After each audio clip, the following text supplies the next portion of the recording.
Berikutnya ada Jazakallah khair. pertanyaan untuk Ustadz Rofiki, narasumber kedua ya, dari Rinda. Ini sepertinya Mbak ya, Mbak Rinda Malang di Malang. Jika boleh diringkas Ustadz, bagaimana cara khalifah saat itu, Khalifah Umar tentunya. Oh, mohon maaf. Ini sedikit berbicara tentang perang yang tadi Ustadz Rofiki singgung ya, dalam masa Fitnatul Kubro ya. Bagaimana cara para khalifah saat itu? Atau mungkin maksud di sini Muawiyah mungkin ya. Saat itu untuk menghadapi perang yang berasal dari dalam masyarakatnya sendiri. Jadi perang di antara para sahabat dan juga Jamaatul Muslimin ketika itu. Dan apa Oh, ini kemudian lompat lagi ya, kembali ke belakang. Apa kunci kemenangan pasukan Islam pada perang Yarmuk? Kalau kunci kemenangan pasukan Islam pada perang Yarmuk disampaikan tadi Ustaz Wisnu dari pandangan para sejarawan, baik sejarawan dari zaman dahulu ya. Mungkin dari Ustaz Rofiki punya pandangan sendiri ya. Apa kunci kemenangan pasukan Islam pada perang Yarmuk? Silakan Ustaz Rofiki. Ya, eh,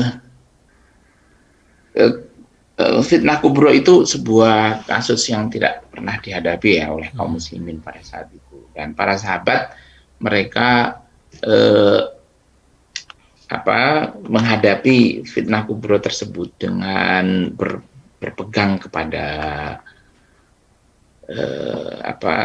pada syariat Islam tentang menghadapi situasi fitnah ya. Tetapi ada sebuah, ini dituliskan di dalam kitab yang ditulis oleh Dr. Muhammad Ahmad Amhazun ya. Judulnya Tahqiq Mawaqif Sahabah Minal Fitnah. Jadi dalam buku tersebut diceritakan bahwa ada sebuah kejadian yang tidak disangka-sangka ya, yang di luar di luar prediksi para sahabat pada saat itu ya. Jadi kan dari pihak Aisyah itu ingin dilakukan qisas, dari pihak Ali itu nanti dulu gitu kan. Nah, kemudian ketika mereka bersepakat ya.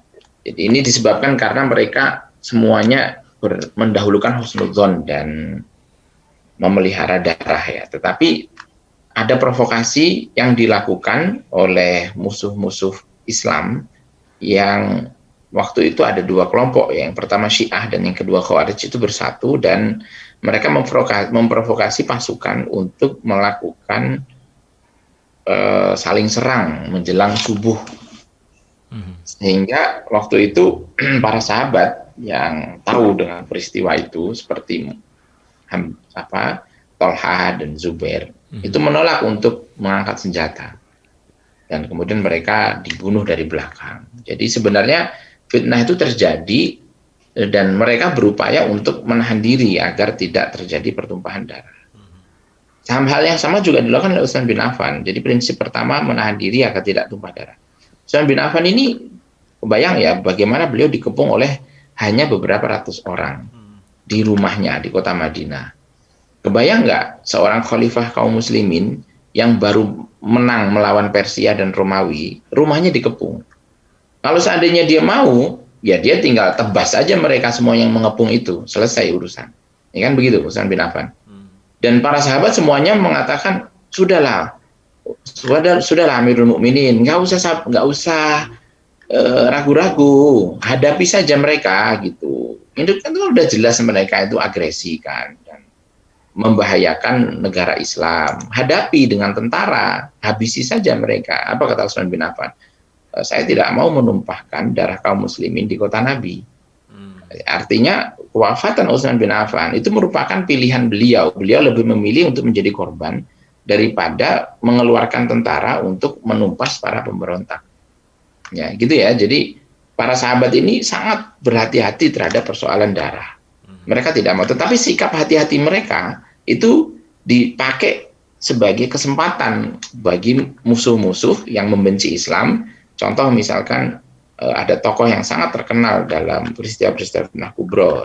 Contoh misalkan Ibnul Ash'ath dan Ibnu Sauda. Ini dua orang Ibnu ya, Ibnu Sauda dan Ibnul Ash'ath.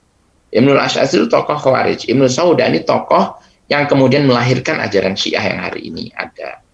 Ya, Ibnu Sauda ini adalah nama kunyah dari siapa?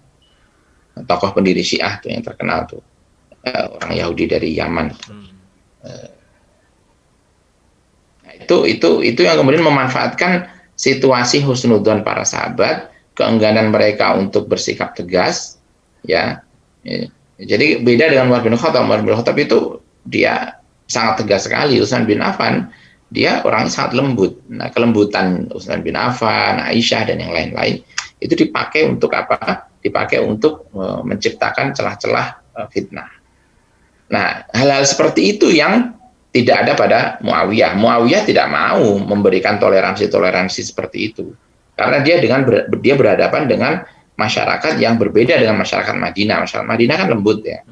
Ini kalau masyarakat Damaskus ya, masyarakat di sekitar yang kosmopolitan, yang mereka berada di peradaban yang sangat besar, yang musuh dan mata-mata ada di mana-mana, maka dia menggunakan pendekatan kekaisaran, pendekatan kerajaan.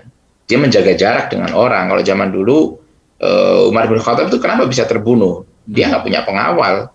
Ya dengan enak saja itu Abu Lulu'ah menikam Umar bin Khattab dari belakang. Bahkan Umar bin Khattab itu tidur di bawah pohon, nggak ada yang menunggu dia. Kalau ada mata-mata datang membunuh ya bisa saja tanpa susah. Itu yang terjadi pada Utsman bin Affan, itu yang terjadi pada Ali, itu yang terjadi kepada penusukannya Ali, penusukannya Amr bin As, pembunuhan Thalhah bin Ubaidillah, Zubair bin Awam. Semuanya karena mereka mengedepankan pemeliharaan darah, tidak mau menumpahkan, berbaik sangka.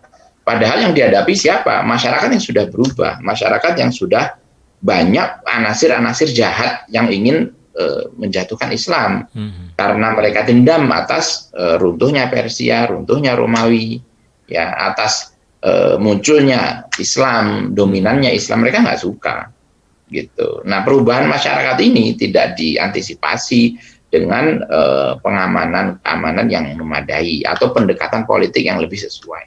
Yeah.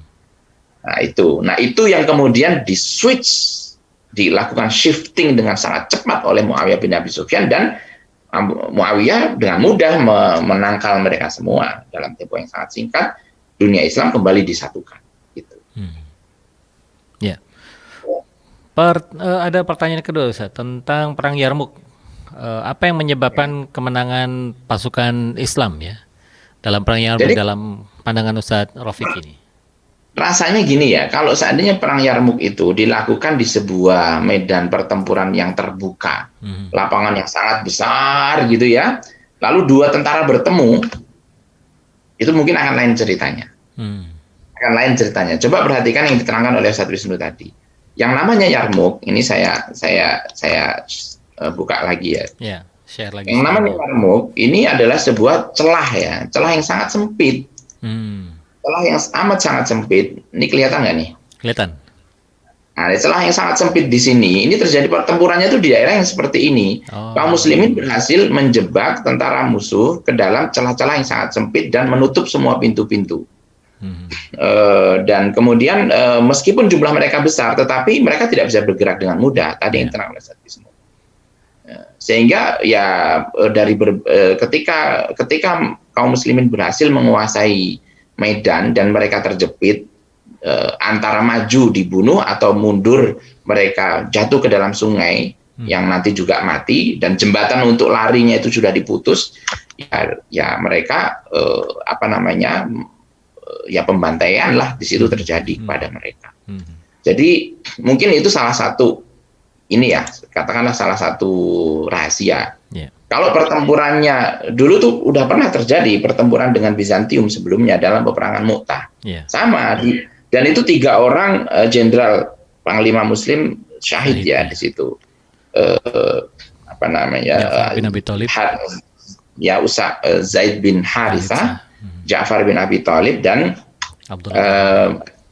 siapa? Abdullah bin Rawaha, Ja'far, setelah Ja'far kemudian Zaid bin Harithah ya.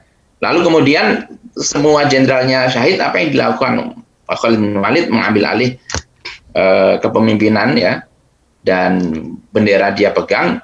Yang dia lakukan cuma bisa satu, menarik pasukan mundur kembali ke Madinah. Ya. Tidak bisa langsung melakukan pertempuran sampai selesai.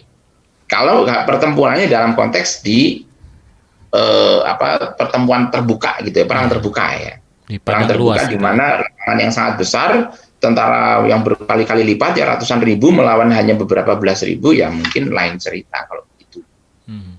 Tapi sepertinya sih dari segi tempat pertempuran itu juga sangat menentukan yang menjadi rahasia atau sebab mungkin ya kenapa Yarmuk ini berbeda dengan Mu'tah. Gitu.